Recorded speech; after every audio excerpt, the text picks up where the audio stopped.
Anong force ang kailangan mo para tubuan mo yung nagsisiksikang lupa around you kung ikaw yung buto?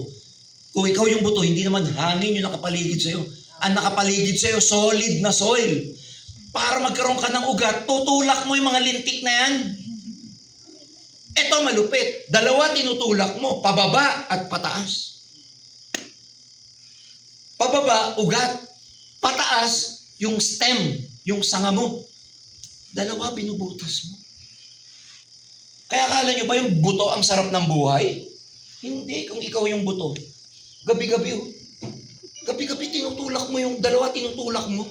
Pataas, pababa.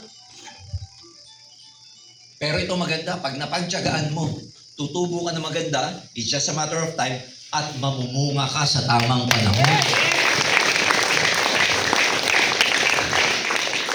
Nagre-reklamo ba yung buto? Hindi. Alam nung buto, kailangan kong daanan tong proseso na to bago ako mamunga. Nagre-reklamo ba ka sa kay Lord? Hindi. Alam niya yung process. Ito tawag doon, trust the process. Nahirapan ka ngayon? Trust the process. Huwag ka magreklamo. Tanda mo ikaw yung buto eh. Huwag ka magre-reklamo. Kailangan mong daanan yun eh. Sir, kahit sa isa na nga lang yung direct ko, nawala pa. Ganun talaga. Wala pa nga kabangga. Nawala na. Magpapadala na dapat naging bato pa. Pangbayad ko sana sa hub yun, sir. Pang-contribute ko sana. Tinetest ka lang. Bakit ba kailangan may testing? Ang dami naguguluhan dyan eh. Ba't hindi na lang ibigay?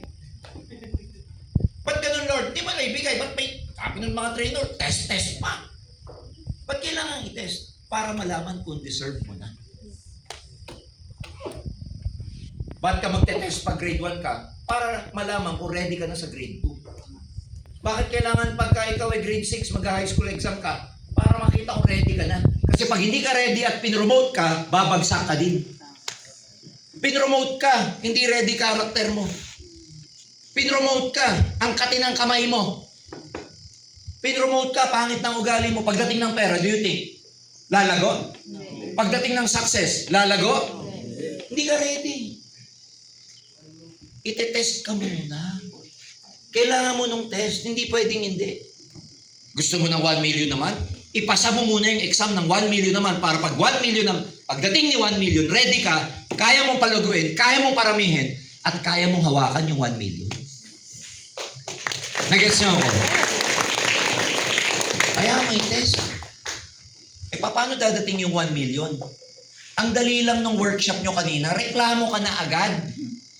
Ang init. Lord, mamatay na ako. Tubig. Nahihilo na ako. Ang liit na bagay, reklamo ka. Paano dadating yung milyones sa'yo? Kung hindi ka ready sa maliit na bagay, I have good news for you. Hindi ka ready sa malalaking bagay. Kaya itetest ka muna kung kaya mo nang i-handle yung malalaki. Bakit ka masasaktan? Sasaktan ka ng sasaktan hanggang matibay ka. Kasi kailangan mo ng matinding tibay pag malaki na grupo mo. Kasi pag hindi ka matibay na malaki grupo mo, ang daming sakit ng ulo, maniwala ka, magpapakamatay ka. Sa dami ng sakit ng ulo. Reklamo dito, iyakin yung isa, emotional yung isa motivate ng motive. Walang ibang gawin, apply, motivate mo ako, apply. Yung isa lalapit sa'yo kasi maghihiwalay na sila mag-asawa. Yung isa lalapit sa'yo kasi mapuputulan na ng kuryente. Yung isa lalapit sa'yo kasi walang panggatas. Yung isa mababarangay. Yung isa maghihiwalay. Sabay-sabay yan! Pag hindi ka matibay, masisiraan ka ng bait. Kaya nire-ready ka. Kaya pinapamaster yung emosyon mo. Kasi pag dumating na yung mga taong yan, gagawin mong team. Ang sakit sa ulo niyan pag hindi sila naging team. Ia-align mo lahat. Pag dumating ang pera, isipin niyo mabuti. Madali lang naman magbigay ng 1 milyon sa homeless eh. Nari homeless ka, o bigyan kita 1 milyon. Tanong, anong gagawin nito sa 1 milyon? Mapapalago niya? Yayaman siya? Baka bukas makalawa, wala na. Baka ubus na yun sa karagbi niya. Walang education eh. Walang character eh. Hindi trained eh. Gets niyo ako? Yes. Pero ibigay ko sa well-trained. Ibigay ko sa negosyanteng bumagsak. Nakakita ba kayo ng negosyante bumagsak? Bigyan nyo ng 1 year, bangon na ulit.